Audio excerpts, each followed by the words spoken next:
Esto es Desde la Redacción, el podcast de Rosario 3. Mi nombre es Sabrina Ferrarese. Molduras, perfiles y volados se desprenden de edificaciones antiguas en el centro rosarino. Su caída pone en evidencia la ausencia de mantenimiento que obedece a múltiples factores. La falta de recursos e inversión, pero también una modificación en el estilo de vida de los rosarinos y su mirada en relación al pasado. ¿Cuál es el papel del Estado? ¿Y el de los privados? La arquitecta especialista en patrimonio, Carolina Rainero, responde.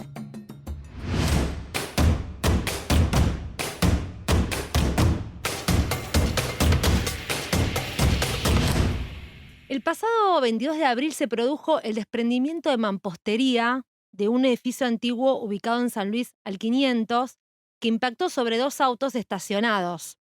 Desde hace un tiempo en Rosario 3 le damos cobertura a situaciones similares, molduras, perfiles, relieves que caen a pedazos sobre las veredas.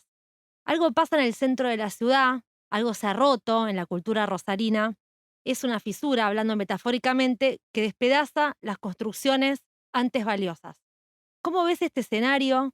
¿Qué pasa en el centro de Rosario que se dan estas lloviznas de cascotes? Bueno, es complejo. Sí, es lo que pasa y es lo que se ve, pero no es simplemente que se caen pedazos de los edificios antiguos.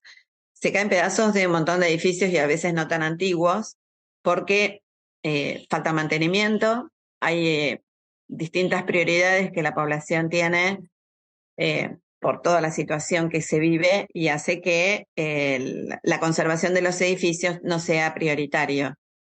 Respecto al tema de las edificaciones antiguas, eso obviamente es peor porque es como más costoso a veces recuperar algo que ya está muy dañado. Entonces, a los propietarios muchas veces se les hace muy difícil el mantenimiento del patrimonio. Y el problema fundamentalmente es también el no contar con los recursos que a lo mejor el Estado también debería proveer en cuanto a capacitaciones de profesionales, en cuanto a generar programas que permitan llevar adelante la restauración o por lo menos la conservación de esos edificios. Porque cuando llega la restauración es porque ya no hay otra cosa para hacer más que invertir muchísimo dinero en restaurarlo. Para conservarlo, a veces simplemente con hacer un mantenimiento mínimo alcanzaría. Pero eso no se hace porque no hay una política clara en el mantenimiento del patrimonio. El patrimonio, para mí, desde mi punto de vista, es importantísimo preservarlo y conservarlo, pero no es una prioridad ni en la agenda municipal, ni en la agenda provincial, ni en la de los ciudadanos, lo cual es un combo complejo. O sea, no le podemos echar la culpa a nadie. Todos somos culpables de que el patrimonio no se conserve. Bueno, nos das un panorama general.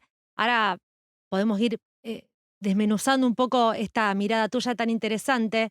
En principio, bueno, ¿cómo se puede conservar una propiedad? ¿Cómo es el proceso? ¿Por qué es tan costoso? A ver, intervenir en un edificio antiguo tiene una manera, digamos, de proyecto, desde el punto de vista, por ejemplo, de arquitectura, que es distinta. O sea, cuando uno empieza un edificio de cero, bueno, toma todas las decisiones que quiere tomar, mientras que cuando hay algo que ya existe, uno tiene que empezar a estudiar un poco las lógicas de ese algo, ver el estado de conservación en el que realmente está. O sea, hay que hacer lo que se llama un relevamiento de la situación en la que ese inmueble está y a partir de eso pensar en un proyecto. En un proyecto que puede ser de rehabilitación, de refuncionalización, de todos esos que vos quieras. Pero, o sea, tiene una parte, digamos, que es muy importante, que es todo lo previo al proyecto propiamente dicho, que es ver cómo está el edificio, valorar qué cosas se mantienen, qué cosas no. También hay que, obviamente, atravesarlo por la normativa, porque hay, obviamente, una normativa de patrimonio que te indica qué cosas podés hacer y qué cosas no podés hacer. Pero, o sea, no es que sea muchísimo más costoso, pero también tiene cuestiones que son específicas, porque no cualquiera hace un revestimiento, un símil piedra, no cualquiera puede rehabilitar una estructura que está dañada o sabe cómo hacerlo, porque de hecho tampoco en la Facultad de Arquitectura hay asignaturas que estén, digamos, tomando eso como una directriz de trabajo, ¿no? Eh, Se toma a veces mucho más como una especialización, cuando en realidad a lo mejor debería ser parte también de la formación de grado, porque eso también cambiaría un poco la mirada de los arquitectos respecto al patrimonio. O sea, en otros contextos no se discute. O sea, en toda Europa siempre hay materias en los programas de arquitectura, y no solamente de arquitectura, porque en realidad lo patrimonial es multidisciplinar, porque también participa, obviamente, la gente que tiene que ver con ingeniería, la gente que tiene que ver con las bellas artes, la gente que tiene que ver con la antropología y la arqueología. O sea, es un trabajo multidisciplinar, no es solamente de arquitectura, aunque después somos los arquitectos en realidad los que estamos trabajando sobre patrimonio construido, ¿no? Pero, pero bueno, creo que, o sea, no, vuelvo a decir, no sé si es elevadísimo el costo, pero sí es específico el trabajo. Y volviendo un poco a lo que me preguntabas antes sobre el área, sobre el área central, no es solamente en el área central. En el área central se ve más porque hay más densidad de bienes patrimoniales, pero yo creo que pasa un poco en toda la ciudad. Y, y bueno, lógicamente lo que uno podría, así como hacer un paralelo con un casco histórico, serían justamente estas construcciones que tienen 100 años, que sí están en el centro de la ciudad, porque bueno, es lo que obviamente más se desarrolló a principios del siglo XX. Pero en algunos lugares de determinados barrios también pasa un poco lo mismo, porque obviamente en Fisherton hay casas centenarias, en Alberdi pasa lo mismo, en Saladillo pasa lo mismo. Lo que pasa es que por la configuración que tienen esos barrios, no quedan sobre el espacio público directamente, porque siempre hay un jardín o una servidumbre o algo que lo hace menos riesgoso. En vez de acá, uno camina por la vereda y se te cae un pedazo de casa en la cabeza. Eh, Además, hay algunas patologías que se podrían solucionar muy fácilmente si hubiera realmente una conciencia de lo que se llama conservación preventiva, es decir, tratar de mantener siempre el patrimonio cuidado. Y eso no se hace en Rosario o se hace muy poco. En realidad no se hace, no hay, o sea, no hay una política, pero desde hace años, no hay una política real de patrimonio. O sea, porque de hecho el programa de preservación municipal tiene muy pocas personas trabajando. Y bueno, a veces uno podría decir, bueno, no tengo tanto personal, a lo mejor, digamos, destinado a ese tema, pero bueno, son decisiones que se toman o que se mantienen de repente, porque no es que cambió con respecto a gobiernos anteriores. O sea, sí hubo un gobierno, el de Lifchit, que se empeñó realmente en incorporar el patrimonio como una variable dentro de la planificación urbana.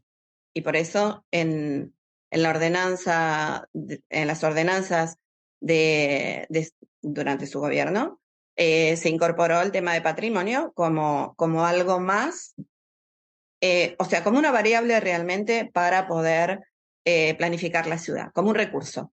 Que eso es lo que yo veo que muchas veces desde los ámbitos, vuelvo a decir, no solamente municipales, porque en la provincia pasa un poco también, no se entiende el patrimonio como un recurso.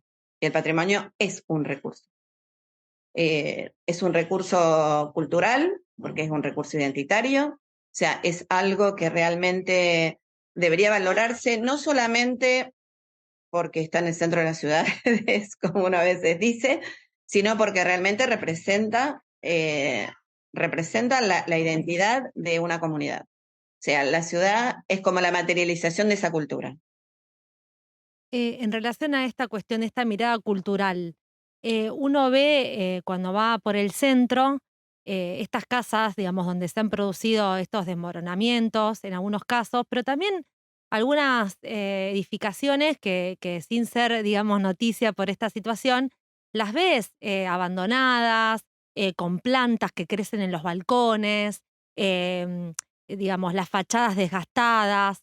Em, ¿Qué pasa en el centro de nuestra ciudad?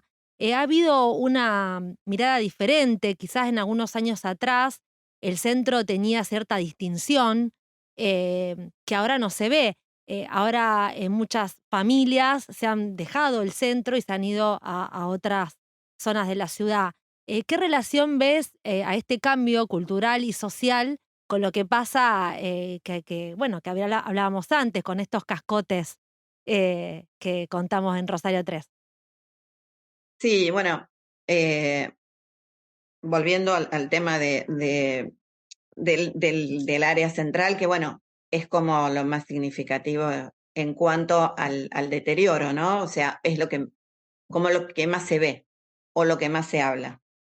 Yo creo que todas las cosas se van como interconectando.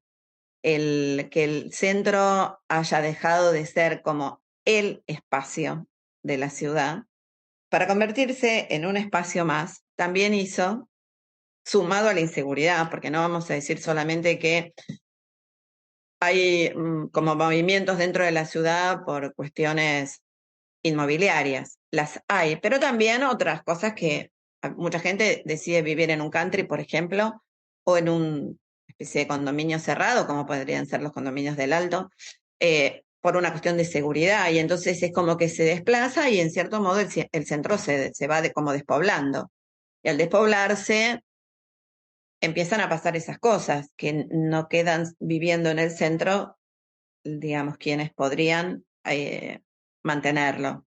Porque vuelvo a decirte, o sea, en la situación en la que estamos hoy día en la Argentina, un montón de gente tiene que pensar entre comer o mantener su propiedad.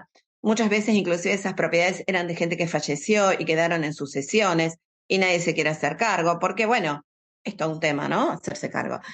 Pero creo que los desplazamientos digamos, de centralidades a otros lugares, como puede ser Puerto Norte, como pueden ser distintos núcleos que empiezan a tener mucha tensión por lo económico, a veces también un poco por lo paisajístico, por esa idea que uno va a tener una vida diferente, hace que la gente esté prefiriendo vivir en otros lugares y no en el centro.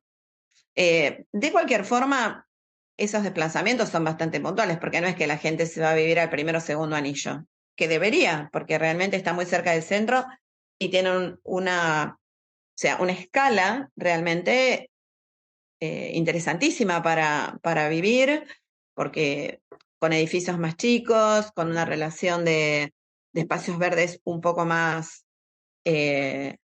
como más espacios verdes más amplios dentro de las unidades, que se puede dar a lo mejor más que en el centro, ¿no?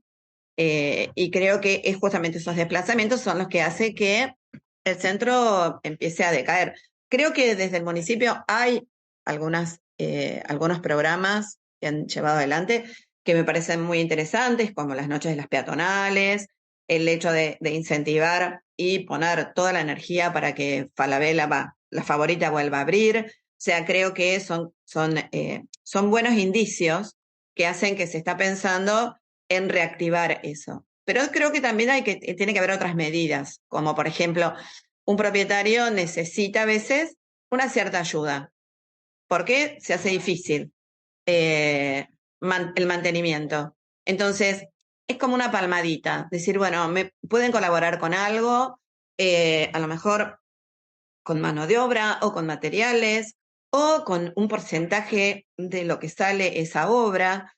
Yo creo que la gente se sentiría como más incentivada a, a mantener, digamos, el centro sobre todo, ¿no? Además de esta cuestión económica que es importantísima y quizás sea, digamos, el eje de toda la problemática, ¿no? La imposibilidad de la gente de mantener estas viviendas. Eh, ¿Qué pasa? Bueno, y también esta cuestión de que a veces son modas que se instalan de ir a vivir a ciertos lugares, hay ofertas inmobiliarias, bueno, demás. ¿Qué pasa en la mentalidad del rosarino con relación a la conservación? ¿Qué pasa con esta cuestión de valorizar la tenencia de una propiedad de este tipo? ¿Se perdió el valor hacia estos inmuebles? En cierto modo sí, porque el otro día estaba leyendo una noticia que hablaba justamente de un proyecto que estaban presentando o que estaban evaluando en el Consejo, que era la rehabilitación de un enclave, digamos, que pertenece a la EPE en calle San Martín y Catamarca. Patrimonio industrial sería, básicamente. Y proponían, de hecho, hacer un mercado. Tenías que ver las barbaridades que escribían algunos. O sea, como diciendo, ¿por qué ahí? O sea, son cosas viejas, eso no sirve para nada. O sea, yo creo que sirven y mucho, porque de hecho espacios comerciales de la ciudad eh, que tienen una vinculación con el pasado de la ciudad, como puede ser el Shopping Alto Rosario, eh, es como el elegido de los rosarinos, mucho más que el portal, que es un cubo, que no tiene visuales a nada, o sea que es un no lugar. El otro combina, digamos, el hecho de comprar, pero rehabilita algo que está en la memoria de la gente, que es el patrimonio ferroviario. Y la verdad que es o sea, es como un plus que le está dando a ese hecho de ir y comprar, porque el entorno es agradable, y es agradable porque es un buen proyecto, pero además tiene lo que te decía, ese plus de como la historia de la ciudad o la historia del devenir de ese sitio. Lo mismo pasa con algunas estaciones de ferrocarril que han sido reconvertidas, donde por ejemplo está la Ciudad de los Niños, que verdaderamente es un espacio maravilloso y se gesta a partir justamente de lo que uno podría decir que es como una huella, una marca que dejó toda esa organización productiva, no sin ir más lejos, el Cielo Davis, ¿no? Eh, nuestro, nuestro museo más reciente, bueno, de los más recientes, que justamente toma parte de ese pasado agroindustrial que tiene la ciudad y lo convierte en un contenedor de arte, ¿no? Pasó de ser contenedor de cereales a contenedor de arte, pero esa nueva vida enlazada a algo que tiene que ver con la ciudad o con la génesis de la ciudad, sin duda es importante. Toda la recuperación que se hizo de la costa. Yo creo que durante mucho tiempo se ha apostado y desde el municipio a la rehabilitación como una manera de como de dar el ejemplo en que esos edificios patrimoniales, que son patrimoniales porque fueron valorados como tal, ¿no? Porque de última son construcciones como cualquier otra, pero, o sea, que tienen un valor para esta sociedad, como fue Villa Hortensia en su momento, que se convirtió en centro de distrito, o lo mismo con la estación de ferrocarril del Central Argentino, que es el centro, el distrito centro. Realmente, bueno, yo creo que posibilitan proyectos que como que tienen otra mirada sobre la ciudad. Lo mismo, bueno, pasa con el Parque España, donde se reconstruyeron algunos túneles. El túnel, el túnel simplemente que pasa por debajo del Parque España, realmente te habla de todo ese pasado, pero a la vez es totalmente actual. O sea, lo importante del patrimonio es que es como un recurso que permite seguir teniendo como una historia urbana plasmada en los edificios como para que la gente lo pueda ver. O sea, que no es una ciudad hoy. Rosario es hoy por lo que fue y es hoy para lo que va a ser. Entonces, lo importante es justamente identificar cuáles son esas marcas que no debería perder la ciudad para seguir pudiendo tener esa continuidad. Y con respecto a lo que antes planteabas, del tema de esa conservación, si los rosarinos se olvidaron de... Yo creo que hay mucho que se puede hacer, porque uno puede establecer un programa real de rehabilitación del patrimonio. Hay otras instituciones en la ciudad que también están interesadas en el patrimonio, obviamente, hablando de lo arquitectónico, no voy a hablar de patrimonio cultural porque eso sería algo mucho más amplio y tiene que ver también, obviamente, con la Secretaría de Cultura, que también tendría que tener participación en cuestiones que tienen que ver con patrimonio, lo mismo que la Secretaría de Turismo. O sea, la universidad claramente está interesada en el patrimonio porque de hecho lleva adelante un programa para rehabilitar todos esos edificios históricos. En este momento está trabajando sobre la Facultad de Abogacía eh, y el año pasado, sin ir más lejos, todo el trabajo que se ha hecho y que se sigue haciendo en la Facultad de Humanidades habla en esa dirección. O sea que hay otras instituciones, no es solamente una cuestión de un gobierno municipal. El gobierno municipal va a dar directrices y puede coordinar, pero hay otras instituciones que pueden estar apoyando, también obviamente el Colegio de Arquitectos, el Colegio de Técnicos, el Colegio de Ingenieros. De hecho, la Comisión de Patrimonio, que se reúne los lunes para tratar justamente el tema de los expedientes y las intervenciones que se plantean en patrimonio, está constituido por profesionales de distintas instituciones. Gente que tiene que ver con la arqueología, gente que tiene que ver con la construcción, con el Museo de la Ciudad. Entonces, creo que es un trabajo en conjunto para que el patrimonio se vuelva a poner como lo que tiene que ser, un recurso identitario, pero también un recurso para, digamos, para generar ese como pasaje en el tiempo y justamente constituir lo que sería el paisaje de Rosario que tiene un carácter, que tiene una identidad. Vos antes mencionabas la formación profesional y que me gustaría que profundizaras un poco en esto, porque, bueno, a veces cuando las personas que tienen propiedades, digamos, que están en este proceso, digamos, de desgaste, eh, pueden tener la posibilidad de contratar a un profesional, un arquitecto, una arquitecta, y quizás las posibilidades que se le dan no son las de recuperar.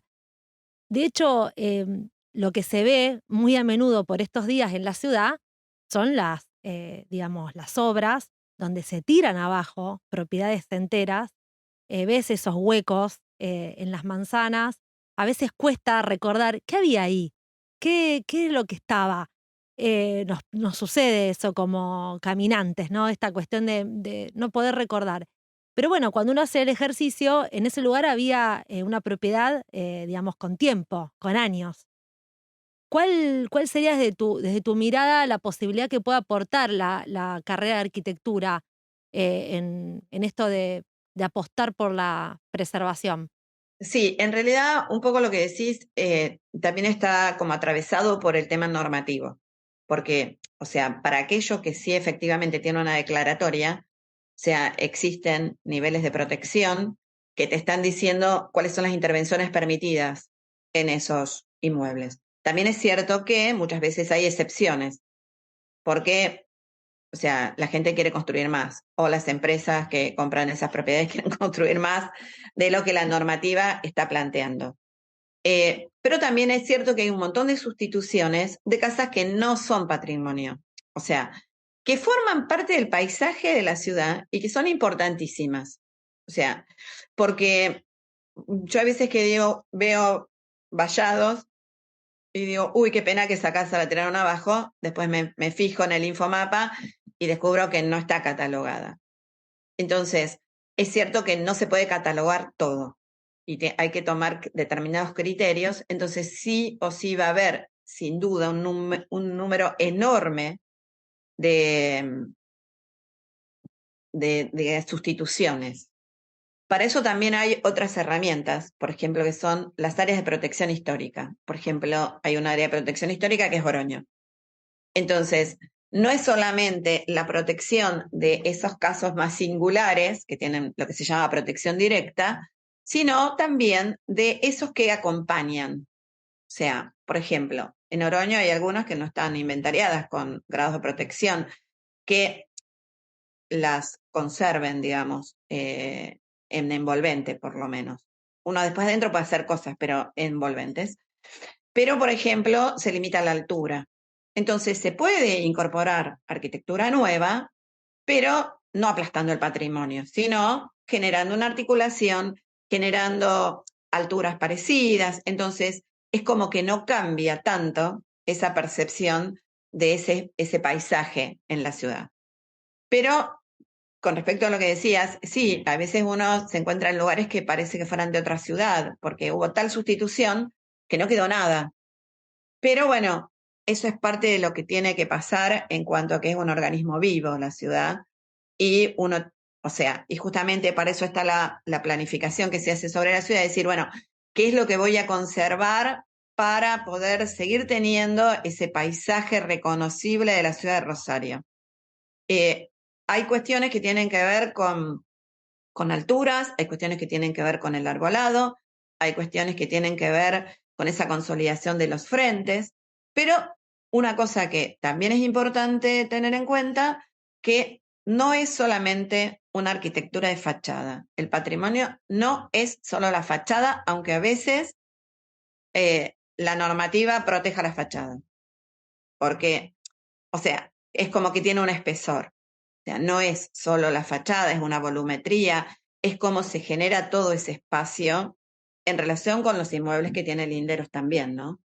Entonces, el hecho de, digamos, pensar en protecciones individuales hace que uno pierda a veces la idea de conjunto. Por eso es que la normativa del 2008 plantea justamente para el área central tramos de preservación. Y esos tramos de preservación, o sea, consideran más o menos son 30 metros, con un porcentaje de ajuste, pero es como una especie como de medida que te da la idea de algo de continuidad, pensando mucho más en la conservación del paisaje más que en el elemento individual.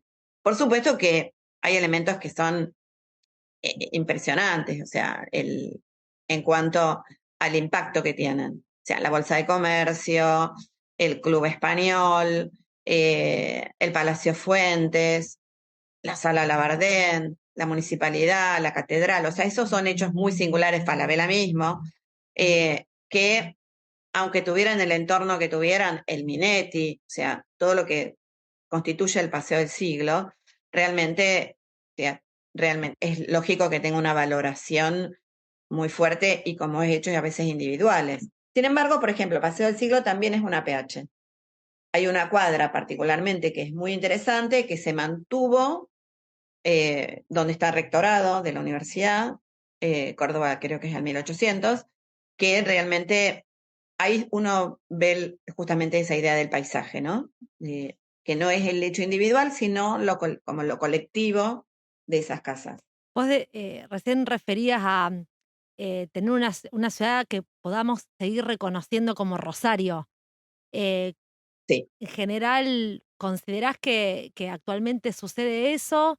¿Y cómo es la mirada que vos tenés hacia el futuro en relación a si estamos o no eh, preservando esa Rosario que nos gusta tanto? Em, ¿Cómo podría ser la ciudad del mañana? A ver, pasan cosas individuales que son interesantes. Por ejemplo, el hecho de que se pueda rehabilitar la favorita y que vuelva al nombre de la favorita, que es como siempre debió ser, ¿no? Pero bueno, eh, pero no hay demasiados, o sea, como demasiadas propuestas desde lo privado. O sea, que creo que es lo que más mueve la ciudad. O sea, creo que el municipio tiene que dar indicios, tiene que dar directrices, tiene que hacerlo visible. Y en este momento el patrimonio no es visible. El patrimonio hoy se convirtió pura y exclusivamente en visar expedientes casi como una cuestión administrativa. Y el patrimonio no es eso. O sea, el patrimonio hay que promoverlo. O sea, pero eso depende de una política y esa política determinará cuál va a ser la gestión y esa gestión se convertirá en proyectos. O sea, proyectos a lo mejor de recorridos que se combinarían con otras reparticiones que no sean solamente patrimonio, con otras instituciones. O sea, de hecho, otras instituciones trabajan sobre el tema de patrimonio. Nosotros en la facultad trabajamos el tema de patrimonio, pero somos grupos bastante pequeños los que estamos trabajando en ese tema.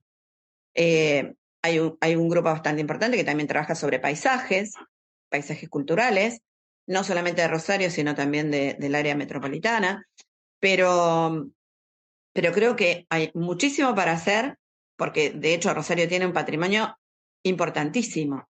Sea, eh, hay que descubrirlo al patrimonio, pero hay que gestionarlo. O sea, como te decía antes, el patrimonio tiene que ser un recurso, no tiene que ser el impedimento para. O sea, tiene que acompañar y debería ser fundante en muchos casos. Por último, Carolina, y para despedirnos, me parece interesante que profundices, lo habías mencionado antes, en la experiencia de otras ciudades en el mundo, donde se ha podido, desde el Estado, digamos, tomar un poco la batuta, ¿no? Digamos, decir, promover al privado para que invierta en ese patrimonio. ¿Cómo es, o si hay alguna experiencia que te parezca importante destacar en otro rincón del mundo? Bueno, en infinidad de ciudades, porque de hecho las ciudades europeas viven del turismo y del turismo cultural. Y bueno, es como matar a la gallina de los huevos de oro. O sea, si no protegen el patrimonio, y bueno, probablemente perderían mucho. De cualquier forma, vuelvo a decirte, siempre, si bien hay zonas que se recuperan desde el punto de vista del espacio público, o sea, hay también incentivos a los propietarios. Barcelona tuvo durante mucho tiempo un programa que se llamaba Posat Guapa, que justamente lo que hacía era articular las empresas, donaban, también tienen marcos legales que te lo permiten, ¿no? Que nosotros a lo mejor estamos como medio flojos en esas cuestiones, no tenemos una ley de patrimonio histórico como de repente tuvo España en el 1985, ¿no? Que empieza a regular un montón de cuestiones que hace que se genere divisas para invertir en, ¿no? Acciones que tienen que ver con recuperación de lugares centrales, por ejemplo, Barcelona, obviamente es como un ejemplo siempre citado porque, sin ir más lejos, proyectos que son de no hace tanto tiempo, como toda la recuperación del Borne, en el cual hay vivienda social, hay rehabilitación de vivienda con interés social pegadito al mercado de Santa Caterina, por ejemplo, que la gente diría, ¿y por qué? ¿Y por qué? ¿Y por qué no? O sea, porque la ciudad es mixtura. Barcelona ha tenido programas realmente súper interesantes como la rehabilitación del Raval, en donde a partir de la sustitución de dos manzanas prácticamente y generar una nueva rambla, empieza a generarse ese efecto ola que se empieza a regenerar el tejido. La presencia de edificios singulares, como por ejemplo el MACBA, hizo que una parte absolutamente degradada se volviera un lugar donde la gente quería volver. Y la verdad es que los incentivos en Barcelona no son a lo mejor importantísimos. O sea, no es que le van a financiar toda la rehabilitación de su vivienda, pero le dan algo. O sea, le dan como eso que le falta a veces a la gente para decir, bueno, me embarco en la tarea de rehabilitar un edificio. Y creo que o sea, digamos, el gobierno puede hacer, pero no es el único responsable. O sea, no se puede cargar el mantenimiento del patrimonio a una gestión municipal, provincial. O sea, sería injusto, porque no tiene por qué. Pero sí de promover acciones. Y aparte, cuestiones que tienen que ver con planificar acciones. Un poco volviendo a lo que empezó todo, ¿no? Los cascotes. Si vos tenés edificios que están más deteriorados que otros, te das cuenta cuándo los relevaste. O sea, si vos tenés una ciudad que no está en igual estado de conservación. Yo vivo en una casa de 1923, por ejemplo, pero yo la mantengo a mi casa, porque elegí vivir en una casa así. Pero yo puedo ver por lo mío, pero no puedo ver por lo del vecino. ¿Quién puede ver por lo del vecino? El municipio, o la provincia, o al que le toque. O sea, pero eso es conocer en el estado en el que está. O sea, uno tiene que registrar en el estado en que está. Uno tiene que hacer un relevamiento de cómo están todos esos bienes patrimoniales. Es decir, bueno, ¿cuál es el que más deteriorado está? Bueno, en ese hay que poner el ojo para que no se caiga un pedazo de mampostería porque le creció un arbolito en fachada.